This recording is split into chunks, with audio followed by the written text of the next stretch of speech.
Where are you? And there was like this conversation happening. Are you still here? No, I need to apologize to that guy. When I'm on the way into the store, I don't, for something like this, where there's like, especially when there's a lot of people, if I stop and start having a conversation with somebody, then their friend comes over, and then their friend comes over, and their friend comes over, and their friend comes over, and their friend comes over, and then the fire marshal comes over and says, "You're causing a hazard, get out." No lie. That's the literal truth. So I hope I didn't make this guy too angry, but that was what was happening. So that's end of speech. I'm done with that. From here on out, I figure a question and answer is probably the way to go, because I don't like talking at people. I like talking to them. So, but for this to work, someone has to ask. Thank you, sir. Right here. Knew that was coming. I was going to ask 2 questions, if that's okay. I guess. Let's start with the first one. In Proven Guilty, the first time that Harry encounters Big Daddy Scarecrow, Okay. he's hurt by his arm is chopped off by Thomas's saber. He's hit by a van, falls into a bus shelter. Why is he not hurt by iron like he is in Arctis 2? Okay, the question was, in Proven Guilty, they went and they were fighting the phobophages, and they were fighting the big scarecrow thing, and he got hit by a van, and Thomas cut his arm off, stuff like that. So why wasn't he hurt by iron? Part of that is because of the nature of the way phobophages work. They're not actually there. They're projecting energy into a body. When he was in Fairy, that's a different story. But when they're coming over to the Earth, nobody wants to drive their own car in the demolition derby. You get a junker car, and that's what he's doing. Second question is, when somebody is when a scion is embracing their supernatural power, their heritage, how much of that can they do before the powers that be basically say, "You've made your choice"? You can't live as long as you have without saying, "I'm basically right. supernatural side." Well, the question is, when a scion is deciding to embrace their supernatural parentage, how much of that can they do before that gets locked in as a choice? An infinitesimal amount. To get the power, you make the choice. Otherwise, you don't get it. Okay. Sarissa lived for a long time, but apparently she never made a choice. Yeah. She never went one way or the other. Oh, so she just got to live. Yeah. She was just floating along. Okay. But yeah, I mean, and her mother was Queen of Fairy. I mean, that carries. Yeah. Right here, sir. When Harry died at the end of Changes, did that count against the?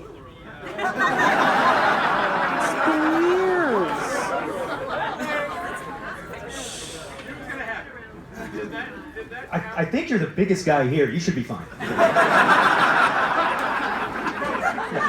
that count against the death curse for him that he would die alone? Okay, when Harry died, does that count against the death curse? No, not really, because he more or less wasn't actually dead.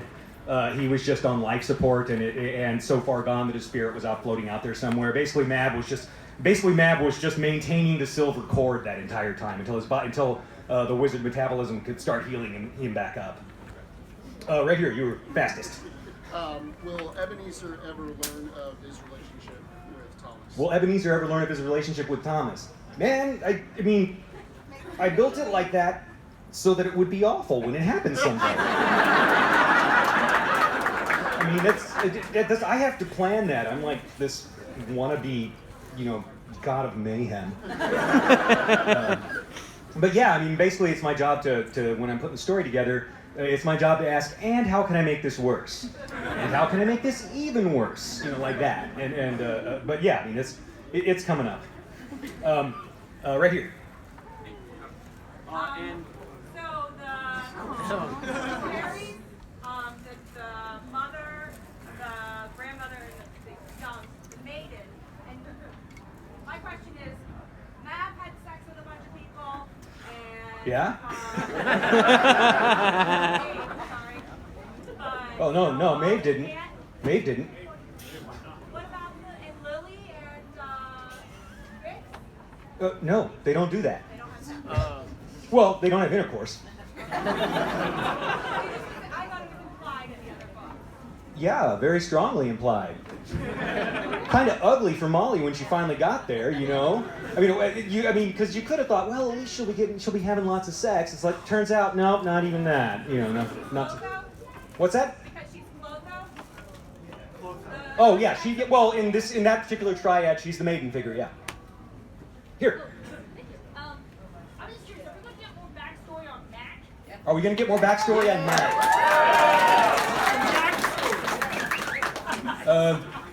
It's at some point probably. Because he's got some stuff to contribute to the story before we're done. But mostly he's just like, no, this is not me, man. I'm out of here. I live on 101 No Way Lane and screw this Stan. That's his sort of his attitude. So here in the very back. So my question is, between Cold Days and Skin Game, when Harry was stuck on the island and was trying to contact Molly, if he thought of it, could he have done a summoning and gotten Molly to him that way? Considering how well he knows her. Okay, when Harry's on the island between Cold Days and Skin Game, and he'd been trying to contact Molly, could he have done a summoning to summon her as a fairy queen, the way he summoned others? Yes, he could have. I'm not sure that would have gone well, but yes, he could have. Right here, sir. Me? Yeah. Why did you choose to, on the audiobook, why did you choose to voice Johnny Marcone? Because it was gonna save some money, mainly. They were all like, well, we're trying to find an actor for this, and I was like, well, I'll do it if you want. You won't have to pay me anything. And they were like, oh, that's a great idea. That's mainly it. Let's see right here. Harry is very specific about the kind of beer he likes to drink, which is Max Ale. What do you like to drink? Harry's specific about the kind of beer he likes to drink, which is Max Ale. What do I like to drink? Okay, bear this with the caveat in mind that I did not have alcohol until I was 44, something like that. And I can't drink it right now because I'm having issues. But my favorite drink is Swedish cider. You get pear cider from Sweden. One of their big companies is Rekorderlig, and it's like their Coke. It's like their Coca-Cola company. There's like two competing ciders there, and they're Coke and Pepsi, and their Coke is available here in the U.S., and that's my favorite. That's the drink I drink. It's beautiful. I mean, it's super sweet, or not super sweet, but it's sweet like a really good draft soft drink, except it's alcoholic. But you can't taste it after the first couple of sips, so it's evil. So I like it. Over here, behind all these bookshelves. After reading Zoo Day, no spoilers, have you considered writing a philosophy book based on mouse? Have I considered writing a philosophy book based on mouse? No. No, not at all, because at the end of the day, I'm not a philosopher, I'm an entertainer. I think that would be kind of arrogant for me to go, here's a good way to live your life, everybody, based upon my awesome choices. I wouldn't wish that on other people. Are you going to have a story on Mr.'s perspective of Harry Dresden? Will I have a story from Mr.'s perspective of Harry Dresden? If I did, it would be a fairly short one. Feed me, human. Basically it'd be like Mr. going in and waking and batting Harry on the nose until he wakes up and feeds him, and then going, yes, I am the king. That'd be about it. Right here. Behind, there. Hey, man. Hi, I was just wondering, why did the archive allow Harry to name her? Why did the archive allow Harry to name her? It had never come up before. She was born and her mom was gone. There was nobody to give her a name, and nobody ever actually did give her a name. She was the archive. That's a horrible thing to do to a child. I mean, if you talk about child star issues, that's where the archive is too. But yeah, it was the first time somebody had given her something that was of her own identity, and that's a big deal. Here at the very back. Me? Yeah. Awesome.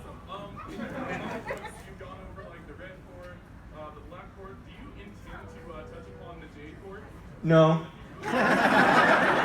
No, I mean the Jade Court is, they're isolationists. They rarely ever leave the Yangtze River Valley. I mean there is no conservative on this planet like a Chinese conservative. I mean they're serious about their tradition and their culture and their history. It's why they plan so far ahead into the future. But anyway, the Jade Court is off doing that stuff. They don't leave China to get things done. They have people for that. Otherwise, nah. Right here. How did most of the creatures in Demon Reach get trapped up there? And does it have anything to do with the circle on top of the island? How did most of the creatures in Demon Reach get trapped there? Does it have anything to do with the circle on top of the island? Second question, I'm not telling you. First question. The warden of Demon Reach put them there. That's how you get in there. That's some place that It was fairly ballsy of Mab to step onto the island and say, "Give it your best shot, kid," like that. But she's that kind of person. So, right in the back there. Yes, sir. Do you plan on making any spin-offs like with the Knights of the Cross or Butters, or having them have their own kind of backstories? Do I plan on having any spin-offs with Knights of the Cross or Butters or otherwise having their own backstories? No, but after I'm done with this, I will probably. What I'm planning on doing is spinning off into a series based on Goodman Gray. The name of the series, I'm going to call the series Monster LLC because there are times when only a hero can help you, but when you're in real trouble, you need a monster, and that's what he is, a monster for hire. It'll be fun. That's awesome. But then I can still recycle old characters and stuff like that, and Dresden can make occasional appearances and whatever I want to do with it. Plus, he's like really old, so I can skip back and forth through time and do the Highlander thing as part of my storytelling. And I think that sounds fun. Right here. Speaking of really old, are we going to find out what Kincaid is? Speaking of really old, are we going to find out what Kincaid is? Probably eventually. Yay. Yeah, I mean he's a scion, but you'll see eventually. Yeah. Okay. Yep. At the beginning of Cold Days, you chose Foo Fighters' Walk as the music of the montage. Was there a particular reason why you picked that song? Oh, well, yeah, because he couldn't walk. I'm not. Yeah, I had to think about it a minute, but then I remembered I'm not terribly sophisticated. So. Right here, sir. Is the contract that Harry took out on himself still valid because it wasn't really fulfilled? So he's got to have. Right, you'll see later. Okay, is the hit that Harry took out on himself still in effect? Because he survived it. Well, you'll have to talk to Kincaid about that. Depends on what his professional ethics are like. I don't know. But I'll say this is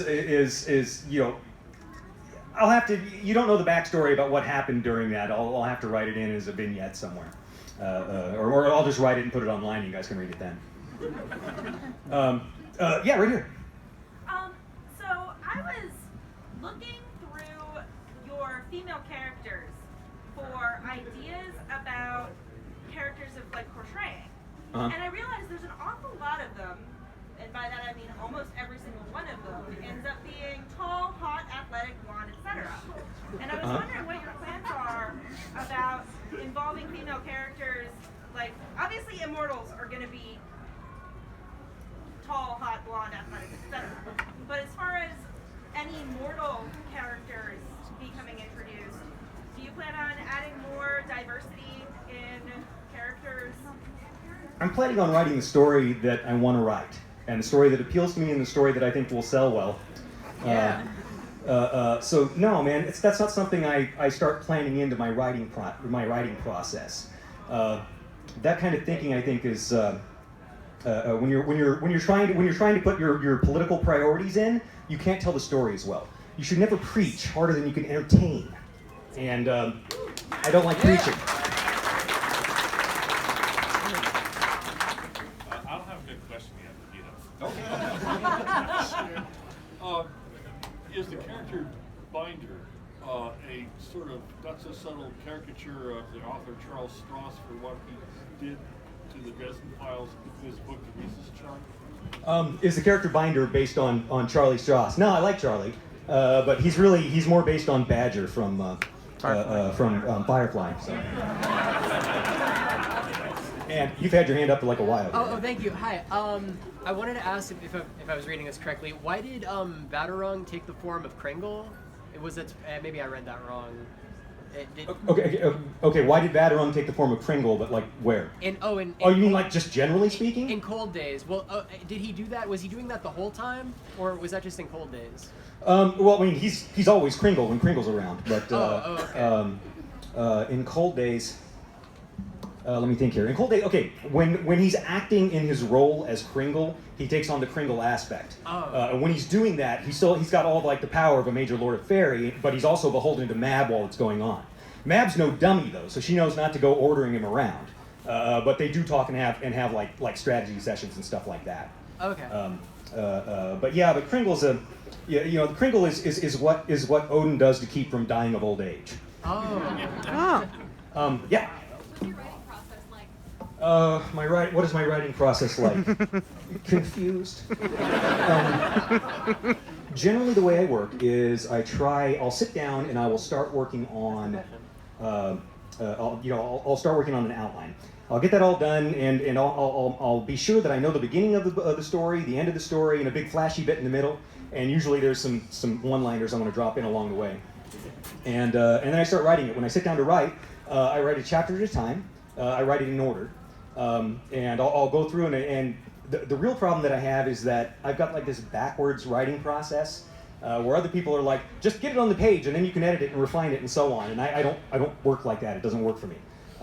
So instead what I do is I just kind of sit and think until I can see the whole chapter in my head, and then I write it down. It comes out pretty quick, and I find that I avoid lots of major edits that way if I can do it like that. Mm-hmm. And then after I get that done, I'll send it off to my beta readers, and they'll take a look at it, and then based on their comments, I'll try and diagnose how well that chapter worked or didn't work, and make whatever fixes I need, and move on from there. Yeah, back here, sir. Uh-huh. And Zude, I'm going to try to spoil not a lot of it. How much of what Maggie sees is Maggie really seeing things, and how much is a scared child with PTSD kind of coping the only way they know how? In Zude, how much of what Maggie sees is she really seeing, and how much of this is something that's coming out because she's suffered so much? Man, it's the Dresden Files. All the monsters are real. Nobody's crazy. They're there.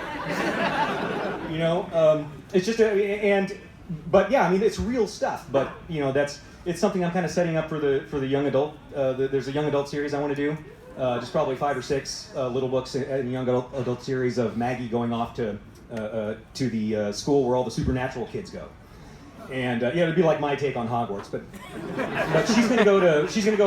she goes to St. Mark's Academy of the Gifted and Talented, which should have been St. Mark's Academy of the Resourceful and Talented, because it could have been smart, and instead it's smacked. But she's on her way but she's off to do that. And then I'll have another kid character that's there. And Mouse is going to go to school and get his education. I know everyone was worried about that, but like he's actually a little bit smarter than Maggie, so he'll like hold flashcards up for her and stuff like that. But he'll go to school with her and learn to read and all that kind of fun stuff. But the problem is like there's all these monsters. There's like this pantheon of beings that are predators that only can interact with children, and you forget them when you grow up. Oh. So the kids are kind of on their own. They're a little bit fortunate in that the adults have all the adult supernatural folks have sort of reached this disagreement of, okay, well, the kids are in school, we let them sort their own problems, like that. We don't get them involved in what's going on with our stuff. So they kind of have their own little fenced off area they can duel each other in and deal with monsters and things like that. So it'll be a lot of fun to write. I'm looking forward to doing that. Yeah, right here.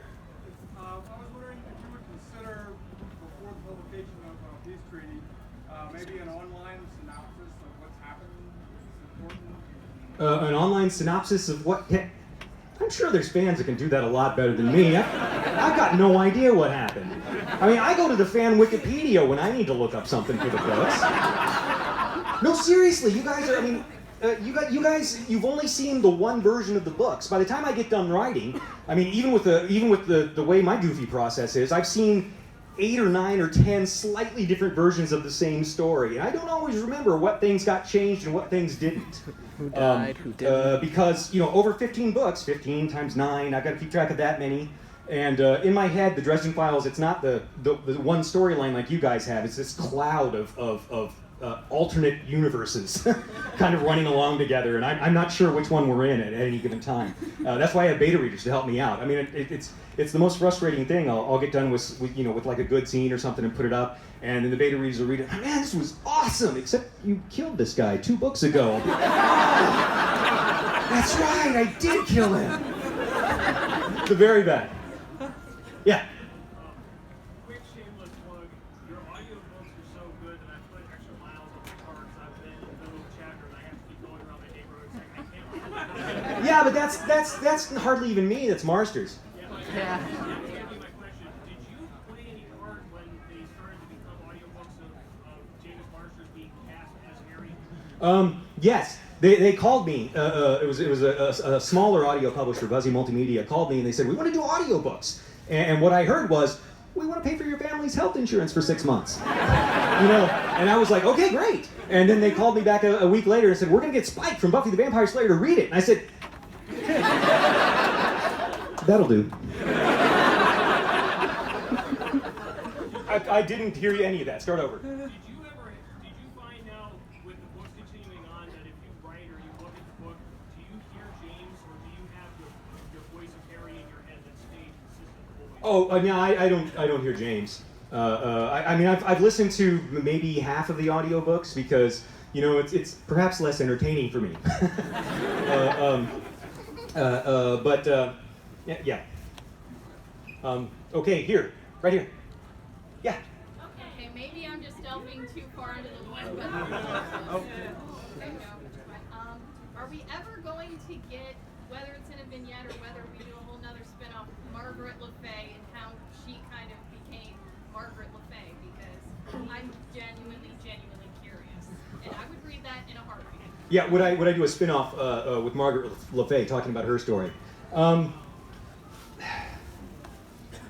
I'm kind of opposed to it generally because prequels suck because you just take all kinds of drama right out of them. I mean, it's difficult in the prequel trilogy to be concerned about Obi-Wan's health when he makes it. So it's hard for him to be going around in the middle of action and for all of us to be like, I wonder how this one's going to turn out. And I don't think that serves the story very well. I think the story is better served by having all these sort of imaginary things on the edge of what that just says, here there be dragons, So I think it's more fun for the readers to do it like that. That said, I don't know. I might get to. I mean, if in the spin-off series, if we're going back and forth through time with Goodman Gray, then she might be able to show up, and that would be cool. So, you got it. So speaking of alternate universes, if Harry was more lawful evil, what would his day job be? Just censored about his own profit. If Harry was more lawful evil, what would his day job be?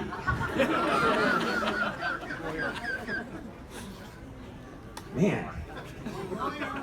Because I mean, there's so many different things you can do as a wizard to set yourself up. I don't know. I'd have to think about that a while. I think. I'm pretty sure. Actually, if he was lawful evil, I'm pretty sure he'd be Marcone's enforcer. Yeah, I mean, like that. Yeah, right here. Oh, it's okay. I do that all the time. What do you read for fun? What do I read for fun? My very favorite author, hands down, is Robert V. Parker. He writes the Spencer Private Eye novels, or he wrote the Spencer Private Eye novels. There was like 40 of those, and then a bunch of spin-off series from that one. And they were all lean and quick, and damn near all of them were really good books. Plus, he just kept writing and writing. He died at the keyboard like a man. Man, that's how I want to go. That's awesome. Not before you're done. We'll see about that. Got a couple guys. Oh yeah, let's go over here. Hey man. Yeah, right here. Oh, awesome. So you've introduced the Aishi, now you've introduced the Fomor. Do you ever plan on introducing any of the other cards from the Book of Okay. We've done the Fae, we've done the Fomor. Am I going to be introducing folks from other parts of Celtic mythology, like the Firbolg? You may have noticed in the course of the series that those things are popping up more and more. You know, maybe it means something. Yeah, right here.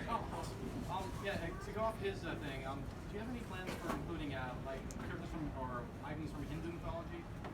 From Hindu mythology, I want to mention them because I want to be sure that that's in the world. But that is a belief system that people follow and that I don't know a whole lot about. And until I know more about it, there's no way I can write about it respectfully. So they're just sort of there and in the background right now. My own upbringing was on the fun end of fundamental Christianity, as opposed to the mental end. But really, applause for that one? We're proud. But you know, I studied the Bible a lot when I was a kid. I memorized books of the Bible at Bible summer camp, you know, to get more points for my team. I'm real comfortable with Christian theology and how it interacts with a lot of different Western philosophy. So that's kind of where I'm writing because I want to be able to do it respectfully, and it's really hard to do that unless you know a lot about what's going on. And oh my gosh, Hinduism is so huge and so complex. The various stories that get woven into it, it's amazing. But it's also something that, yeah, like I said, you know, I don't want to run over what somebody really believes because I was too stupid to notice that I was insulting them or deriding what they think. So yeah, I haven't included it. I haven't included it as much directly, although it will still be showing up, especially as the series goes on. So right behind him. So through the books, you've touched base on all of the council's heavy hitters. Are we going to see the Merlin start to actually shine and do something in future books? Are we going to see the Merlin shine and do something in future books? You know, because he's just sort of been in the background going like boom, boom, boom, boom, but he's only done one thing. You know, I'm not sure why you would think that would happen. I mean, he's probably just a functionary who's, you know, kind of a bureaucratic guy who just failed up until he finally couldn't fail up anymore. I'm sure he won't accomplish anything anytime. Okay, there's another hand that I cannot see the face that's attached to, but there it is. I have a two-part question. Okay. Are we going to find out who Cal really is and does it matter to the story? Are we going to find out if who really is? Cow. Oh, Cow. And does it matter to the story what his identity is if we see it on camera? Man, that is a really sneaky way to ask me a spoilery question. Right? Right? We will find out who he is eventually, and I'm not going to tell you. So, more than that, though, because I can't answer questions that are going to ruin fun stuff for you. Right here. Let me try and get the question right out of my head. Throughout the series, Harry has heard little snippets that basically from everyone around him. I know something about your mother, Chansagroth. Everybody who's been around, even Anastasia Lucian has said that they've come across a little bit, but it's very little. And I was just wondering at what point will Harry come across someone that he may actually just have a meltdown, being just that they're just holding out. Okay. Harry's wanted to find out more about his mom. Several times people have come to him and said they know something. Lots of times they won't talk to him about it, or they're trying to leverage that knowledge into some kind of influence over him. And is he ever going to find out more? Is that ever just going to make him snap that he just can't? Yeah. Well, gosh, seems like he's got to snap at some point. I mean, I don't know if that would specifically be what would set him off. But the thing is, for humans, when you're dealing with you're dealing with your past, you're dealing with your parents. Once they're gone, they're gone. And that's that. And you don't get to know things about them. You know, my dad died when I was 22. I can't ask him things. That happens. I already know how you're going to answer this, but is the Black Staff Mother Winter's Cane Is the black staff Mother Winter's cane? Oh, come on, it's a coincidence. Right here. Yeah. When Harry does a soul gaze on multiple individuals, they always have unique reactions. Varying, I'm not sure what the difference is, why they're reacting the way. Are we ever going to see what they're seeing? Are we ever going to see what other people see when they look at Harry in a soul gaze? I don't know. I mean, I don't see how. It's all first-person point of view. I mean, it's all from Harry's point of view. That's kind of the limit for all of us, though. You know, I mean, what do people think about us? It's when they look at us, what do they see? You don't know. You can look at a mirror, but you know that doesn't tell you what kind of person they think you are. I was thinking more along of two characters talking to one another, like Billy and Georgia. You know, maybe they had a soul gaze and talk about what they saw. Man, eavesdrop on it? That's cheap. Oh my gosh. I suppose that could get it done, but I mean, I know what it looks like. I'll see if I can figure out some way to put it in there. That seems like something that would be sort of towards the end of the story. Mm-hmm. But yeah, right here. Have there been any fights that you were really excited to show just how much stronger Harry has gotten over time? Have there ever been any fights where I was really excited to show how much stronger Harry has gotten over time? No, that's never been one of my concerns. I don't know if you've ever read Scalzi's book, Old Man's War. Yeah. That's the one where there's a section in that book where they're talking about soldiers, and they say soldiers never go to war with the equipment that they need. They only go with as much as they can get. You know, it's sort of the same way with Harry. You know, the extra power that he's gotten, all it's doing is getting him deeper in trouble, which was the plan. So, hi. How much has Peace Talks changed from the Kickstarter release in the first chapter? How much is what? The first chapter of Peace Talks Uh-huh. that got released through the Kickstarter. Right. How much has it changed since then? Oh, how much has the first chapter of Peace Talks changed since it got released in the starter? I don't think it has. I don't think so. Yeah. No, I haven't. Yeah, I did. No, I wrote it there. Oh yeah, you're welcome. There's no guarantee it won't by the time it goes through the editing process, but probably it'll be fine, unless I find something that would just be really awesome to make sure is in chapter 1, in which case I'd change it. So. Right over here. Yes, in Urban Yoken, there's a character at SplatterCon who sort of seems to guide some of the events a little bit, like pointing Molly toward fear as a motivator. Her name is Sandra Marlin. I was wondering if she would ever show up in future books. How to answer that one properly? Oh. Well, it probably is the proper answer. Oh, yeah, that's right. All right, yeah, I'm not going to tell you, because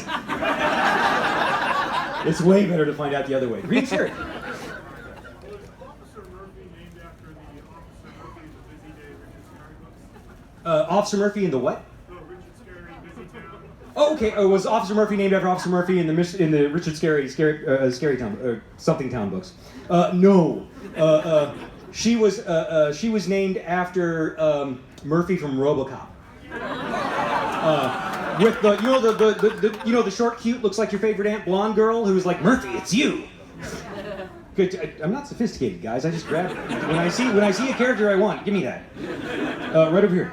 In Cold Days, I noticed that Lacuna and Tutu are sort of like miniature versions of Murphy and Dresden, where Lacuna's sort of a warrior princess, Amazonian type, and Tutu's just like a dangerous spaz. was that on Harry's purpose, concept. or am I just reading into things too much? Okay. When Lacuna and Tutu were hanging around, did I make them a mirror of Harry and Murphy on purpose? When one of them was a dangerous warrior Amazon, and the other one was just a particularly dangerous spaz.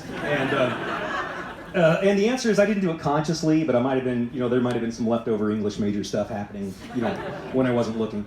Right here.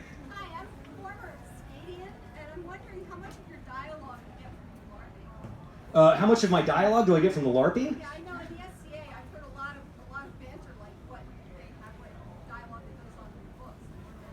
Oh well, I didn't hang out. I haven't hung out with SCA a lot. I mean, about my LARPing. My LARPing kind of informs the books.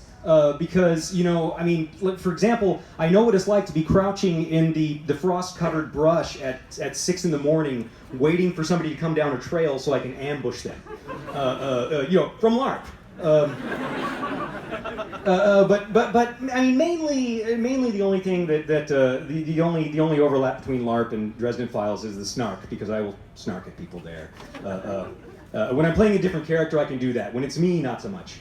But if I'm somebody else, like right now, I'm not actually being Jim Butcher. I'm being famous guy Jim Butcher.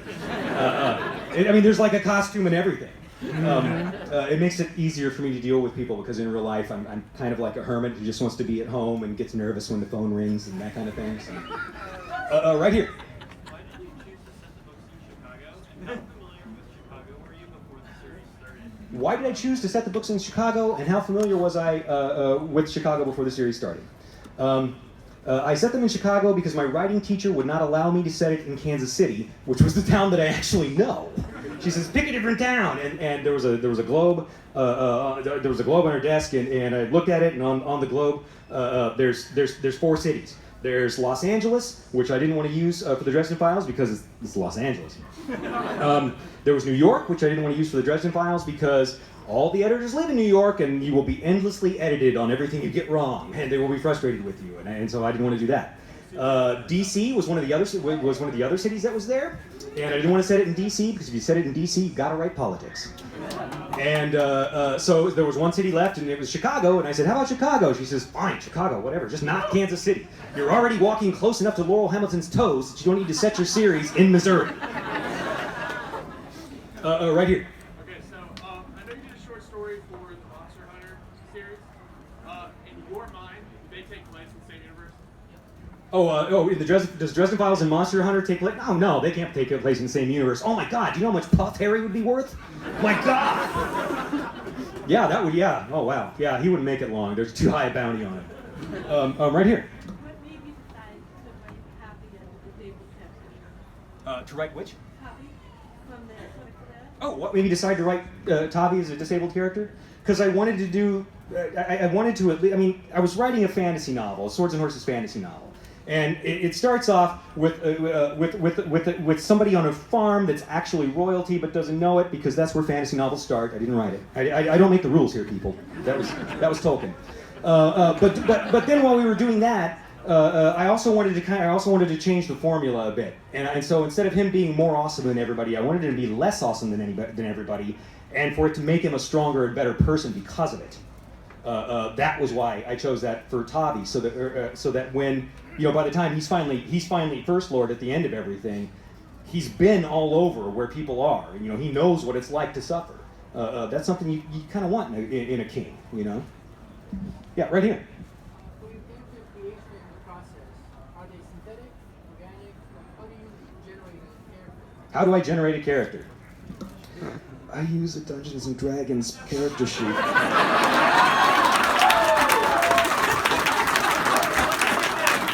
Not the new ones. One of the really old ones that you had to write very tiny and had a shield for your armor class.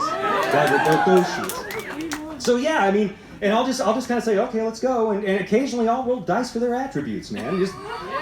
Who is this guy? Oh, he's not quite as bright as I thought he was. Okay, that'll be fun, like that. But for me, it's I'm taking these random pieces and sort of creating them, and then seeing how I can fit them together because I have a good time with that. And I was one of those kids who, in grade school and junior high, was always rolling up D&D characters for fun. Because I'm kind of dirty. But anyway, so it wasn't broke, so I didn't see any reason to fix it. So I just kept doing it. I know it's not terribly sophisticated. But, right here. About Mouse. So Mouse hid himself, so Harry tells the Buddhist monk, this is all there is, and he tried to contact them to say, do you have one? I got one. So do we ever find out? Do the monks come back and ask to have Mouse back? With regards to Mouse and the monastery he came from, where the monks had hired Harry to go recover the puppies, and he sent him back, but there was one left that he didn't know about. And so are the monks ever going to come and set that straight, show up and try and fix things? You're assuming the monks weren't intending that from the very beginning. Right here. all three queens give Harry a conflicting order that would interfere with them? Ooh, can three queens give Harry a conflicting order? They can now! That's awesome!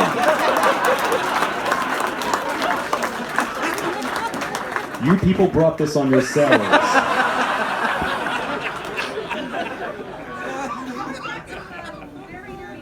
What's your favorite system to play and why? What's my favorite role-playing system to play and why?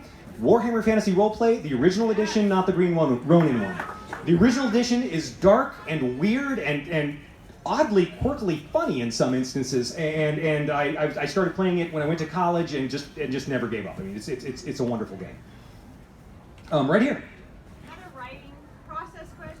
Uh-huh. Do you commit to a specific book, or are you working in different ones at the same time? Do I commit to a specific book, or do I work on different ones at the same time?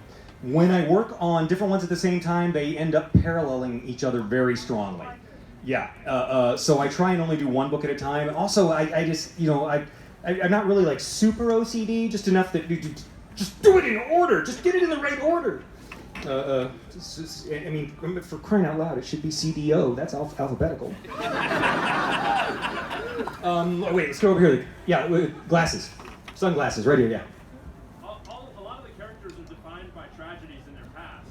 So, do you have one scene in particular that you have been moved by or has been difficult for you to write in the series? Oh, have there been scenes that are difficult for me to write? Yeah, like a lot. Harry talking to his dad, that was hard. Harry meeting Maggie, that was hard. Stuff like that. Yeah, I mean, it tears you up when you write it, but there's no other way to get it into the book, so you kind of got to do it. Right here. Could you speak a little bit of your experience writing for a different universe like Monster Hunter? Have you ever considered doing it the other way around, or is it too personal to share that? Have I considered what's it like writing in a different universe, and would I be willing to open my universe for other people to come play in? Well, writing for, I mean, it sort of depends. I wrote the Spider-Man book for Marvel. That was a very frustrating process because anything that I did after to change the book after I'd sent in the initial outline had to go to this committee and be approved, and it took the committee like 10 days or something to make time and meet and then come back to me. Writing for Larry was easy. That was a lot of fun. I loved writing that short story. That was just it's a good character, and I had a good time with him. As far as folks writing in my world, I don't know. Why are you asking? I guess it's possible I could, but I don't know. These are my toys. These are my action figures. Play with your own. But I suppose I might at some point. I would be willing to do a short story anthology or something like that, possibly, if other people want to come play. So, that might happen sometime in the future. Right here. First of all, just with the entertainment and what you've done over these books, particularly the Dresden Files, thank you. You're welcome. Thank you for spending money on the Dresden Files. No, seriously, we live in a day and age where you do not have to pay money for books anymore, and you can go out and download them illegally faster than you can actually get them being honest. And so any writer who's got any brain at all is real appreciative of his fans who actually buy the stuff. Thank you. Anyway. Will we find out who else has been awarded a Demon Reach in the past? Will we find out who else has been awarded a Demon Reach in the past? I haven't really thought about who's been there in the past. I mean, the White Council really likes it when nobody is the Warden of Demon Reach, because the Warden of Demon Reach can apocalypse things real fast if he really wants to. But if we'll find out who the past ones were, Merlin was. Merlin, the original Merlin, he was the one who built the place. But we're gonna do one more question, and then we'll get to signing some books because there's an awful lot of you. Right over here, sir. Yeah, the last time Harry had a date, you put a bullet in it. Is he ever going to get out on a Saturday night? The last time Harry had a date, put a bullet in him, will he ever get out on a Saturday night? No, because he doesn't want a bullet in him. I mean, at this point, he could just kind of look out at the world and go, yeah, no, that's not going to happen. I'm going to get out of there. But, okay, everybody, thank you very much for putting up with my rambling, and we'll get to this time.